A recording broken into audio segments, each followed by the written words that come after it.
ഈ കാലിന്റെ സ്വാധീനം നഷ്ടപ്പെട്ട രീതിയിലാണുള്ളത്. കുടുംബത്തിന്റെ അത്താണിയായ മനുഷ്യന്റെ കാലിന്റെ സ്വാധീനം തന്നെ ഇവിടുന്ന് നഷ്ടപ്പെടുകയാണ്.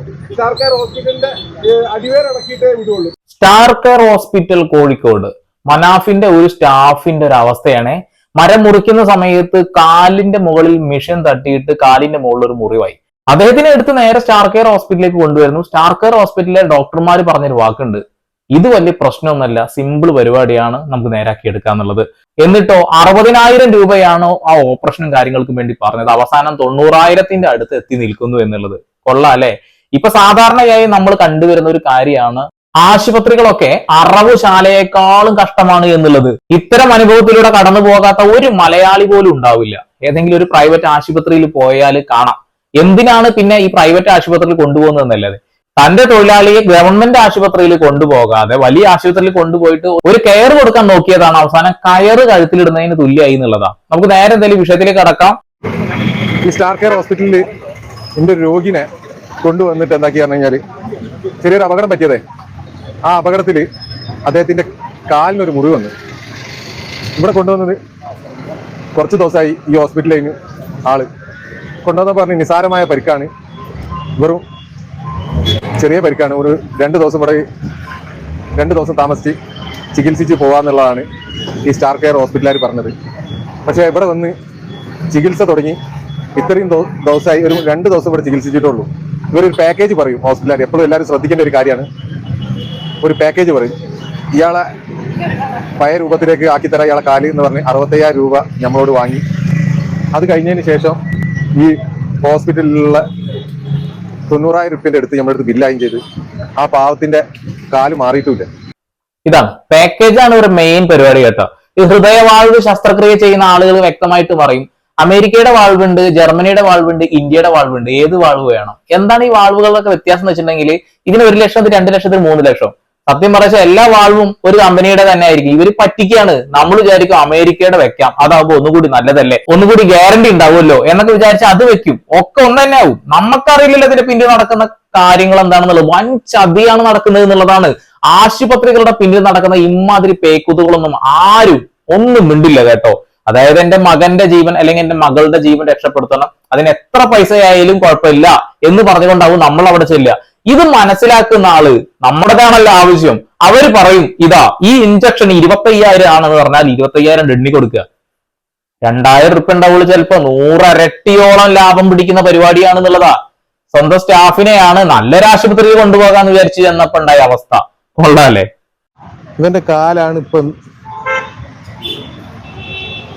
ഇത് കണ്ടില്ലേ, ചോരയും ചലുവായിട്ട് ഈ കാലിന്റെ സ്വാധീനം നഷ്ടപ്പെട്ട രീതിയിലാണുള്ളത്. മരം മുറിക്കുന്ന വാള് കാലിന് കൊണ്ടതാ. അപ്പൊ ഈ വാളിന് കൊണ്ടിട്ട് കാലിന്റെ നരമ്പറ്റുപോയതേ.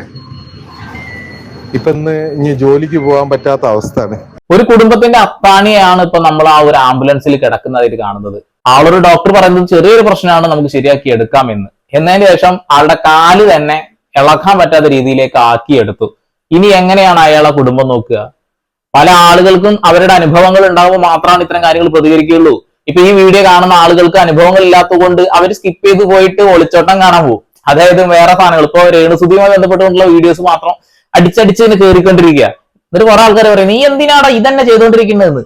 നല്ലത് ചെയ്യുമ്പോൾ ആരെങ്കിലും കാണുക. ഇത് നിങ്ങളുടെ വീട്ടിലെ അനുഭവം വരുമ്പോൾ നിങ്ങൾ മനസ്സിലാക്കുള്ളൂ ആശുപത്രികളിൽ ഇത്തരം കാടത്തരങ്ങൾ ഉണ്ട് എന്നുള്ളത്.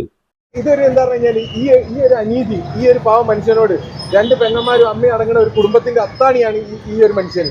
ഈ മനുഷ്യന് ഇപ്പം കിട്ടിയ ഒരു അപകടത്തിൽ കിട്ടിയ ഒരു പരിക്ക് എന്ന് പറഞ്ഞു കഴിഞ്ഞാൽ അത് ഭയങ്കരമായ ഒരു പരിക്കൊന്നല്ല, ഒരു നിസാരമായ, ഈ ഹോസ്പിറ്റലുകാർ തന്നെ പറഞ്ഞതാണ് നിസാരമായ പരിക്ക്. ഇപ്പൊ എന്തായി എന്ന് പറഞ്ഞു കഴിഞ്ഞാൽ ഇയാളെ കാലിന്റെ സ്വാധീനം പോയി. ഒരു കുടുംബത്തിന്റെ അത്താണിയായ മനുഷ്യന്റെ കാലിന്റെ സ്വാധീനം തന്നെ ഇവിടുന്ന് നഷ്ടപ്പെടുകയാണ്. അപ്പൊ എന്താ പറഞ്ഞാൽ ഇത് പ്രതികരിക്കേണ്ടതുണ്ട്. ഇതുപോലെ എത്ര പാവപ്പെട്ടവർക്ക് സംഭവിച്ചിട്ടുണ്ടാവും. അതായത് 65,000 രൂപക്ക് ഈ ആളെ നടത്തിച്ച് തരാന്ന് പറഞ്ഞിട്ട്, പ്ലാസ്റ്റിക് സർജറി അടക്കം ചെയ്തു തരാന്ന് പറഞ്ഞിട്ട് ഈ പാവത്തിന്റെ കയ്യിൽ പണം ഇല്ലാത്തത് കൊണ്ട് നമ്മളാണ് ഇതിന്റെ പണം മുടക്കിയത്. ഇപ്പം 90,000 രൂപയുടെ അടുത്ത് നമ്മൾ ഈ പണം കൊടുത്തു കഴിഞ്ഞു. എന്നിട്ടും ഇയാൾക്ക് ഇനിയും ലക്ഷങ്ങളാണ് ചോദിച്ചു കൊടുക്കുന്നത്. അദ്ദേഹം പറഞ്ഞിട്ടില്ലേ, പാവപ്പെട്ട ഒരുപാട് ആളുകൾക്ക് അത്ര അനുഭവങ്ങൾ ഉണ്ടായിട്ടുണ്ടാവുന്നു. പറയാൻ പറ്റാതെ മിണ്ടാതിരിക്കുകയാണ്, പേടിച്ചിരിക്കുക എന്നുള്ളതാ. ഇവര് തന്നെ ഇപ്പൊ മനാഫ്ക എന്ന് പറയുന്ന ആൾക്ക് കേരളത്തിലുള്ള എല്ലാ മലയാളികൾക്കും അറിയുന്ന, എല്ലാവർക്കും ഇഷ്ടപ്പെട്ട ഒരു മനുഷ്യനാണ്. അദ്ദേഹം അവിടെ ചെന്ന് ഇങ്ങനെ ഒരു കാര്യം പറയുമ്പോൾ തന്നെ നീ ചെല്ലാൻ നോക്ക്, നിന്നെ കൊണ്ട് കഴിയുന്നത് ചെയ്യണ എന്ന് വെല്ലുവിളിക്കണമെങ്കിൽ ഒന്ന് അവസ്ഥ ആലോചിച്ചിട്ട് സാധാരണക്കാരൻ പോയി കഴിഞ്ഞാൽ, മനാഫ സാധാരണക്കാരനല്ലാന്നല്ല ഞാൻ പറയുന്നത്, നമ്മളെ പോലെയുള്ള ആരെങ്കിലും അവിടെ ചെന്ന് കഴിഞ്ഞിട്ടുണ്ടെങ്കിൽ പോടാ എന്ന് പറയുന്ന അവസ്ഥയെ ഗുണ്ടായിസം കാണിക്കുന്നു എന്നാ പറയുന്നത്. പാവപ്പെട്ട ആളുകൾ അവിടുന്ന് ഇവിടുന്നൊക്കെ വായ്പ എടുത്ത പൈസ ഒക്കെ ഏറ്റവും ചിലപ്പോൾ ചികിത്സ നടത്താൻ പോകുന്നുണ്ടാവുക. ഈ ചികിത്സക്ക് ശരിക്കും കണക്ക് കൂട്ടുകയാണെന്നുണ്ടെങ്കിൽ അവർ ചെലവാക്കിയതിന്റെ പകുതി പോലും ചെലവായിട്ടുണ്ടാവില്ല. എന്നിട്ടും പറ്റിക്കുക. ഇവിടെ മനുഷ്യന്മാര് നിലനിൽക്കാനല്ലേ ഈ ആശുപത്രികളൊക്കെ? അതോ നിങ്ങൾ നിങ്ങളുടെ കുടുംബവും മാത്രം നിലനിൽക്കാൻ വേണ്ടി ഉണ്ടാക്കിയെടുത്തതാണോ ഇത്തരം ആശുപത്രികൾ? ചോദിക്കുക. നിങ്ങളുടെ തലമുറ അടിപൊളിയായിട്ട് ജീവിക്കാൻ വേണ്ടി മാത്രമാണ് നിങ്ങൾ നോക്കുന്നത്. സഹജീവികളോട് ഒരിറ്റ് സ്നേഹം ഉണ്ടെന്നുണ്ടെങ്കിൽ ഇങ്ങനെ ഒന്നല്ല പ്രവർത്തിക്കുക. അപ്പൊ ഇതിനെതിരെ പ്രതികരിക്കുന്ന സ്റ്റാർ കെയർ ഹോസ്പിറ്റൽ ഉത്തരവാദിത്വം ഇതിൽ ഏറ്റെടുക്കണം. അതുപോലെ തന്നെ ഈ മനുഷ്യൻ ഇനി കാലാകാലം നടക്കാതായില്ലെങ്കിൽ ഇതിന്റെ നിയമ നടപടി ഈ ഹോസ്പിറ്റലിന്റെ സ്റ്റാർ കെയർ ഹോസ്പിറ്റലിന്റെ അടിവേറടക്കിയിട്ടേ വിടുള്ളൂ. കാരണം എന്ന് പറഞ്ഞു കഴിഞ്ഞാൽ ഞാൻ ഇതിന്റെ മുമ്പ് എൻ്റെ ഒരു തൊഴിലാളിക്ക് നഷ്ടപ്പെട്ടിട്ട് ഞാൻ ഈ പോരാട്ടം നടത്തിയത് ഈ കേരളത്തിലെ എല്ലാ ജനങ്ങൾക്കും അറിയുന്നതാണ്. ഇനി എൻ്റെ അടുത്ത ഒരു തൊഴിലാളിക്ക് ഒരു അപകടം വന്നിട്ടുണ്ടെങ്കിൽ ഞാൻ ഇതിന് തീർച്ചയായിട്ടും അതിന് ഏതറ്റം വരെ പോകാൻ പറ്റുമോ ആ അറ്റം വരെ പോയിട്ട് ഇതിനെതിരെ പടപൊരുതും. ഇത്തരത്തിലുള്ള ഈ തമ്മാടിത്തര ഈ സ്റ്റാർ കെയർ ഹോസ്പിറ്റലിൽ 3 or 4 പ്രാവശ്യം ഇവരുടെ സംഘാടകരും ഇവിടെയുള്ള ഈ മാനേജ്മെന്റ് ആയിട്ട് സംസാരിച്ച് നോക്കുമ്പോൾ ഇവർ പറയുന്നത് എന്താണെന്ന് പറഞ്ഞു കഴിഞ്ഞാൽ ഗുണ്ടായിസാണ് പറയുന്നത്. സൂട്ടും കോട്ടും ധരിച്ചിട്ട് കുറെ ഗുണ്ടകളെ കൊണ്ടുവന്നിട്ട് ഈ സ്റ്റാർ കെയർ ഹോസ്പിറ്റലിൽ എത്തിക്കുകയാണ്. ഇപ്പൊ എന്താ പറഞ്ഞു കഴിഞ്ഞാൽ മാന്യമായിട്ട് തീർക്കാൻ വേണ്ടി പല വട്ടം ശ്രമിച്ചിട്ടും ഇവരിത് എന്താ പറഞ്ഞു കഴിഞ്ഞാൽ ഈ ഗുണ്ടായിസം തന്നെയാണ് ഇവരുടെ.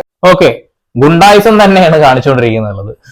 പല ആശുപത്രിയുടെ പിന്നിൽ അത്യാവശ്യം ഗുണ്ടകൾ പ്രവർത്തിക്കുന്നുണ്ടെന്ന കാര്യം നമുക്ക് എല്ലാവർക്കും അറിയാം.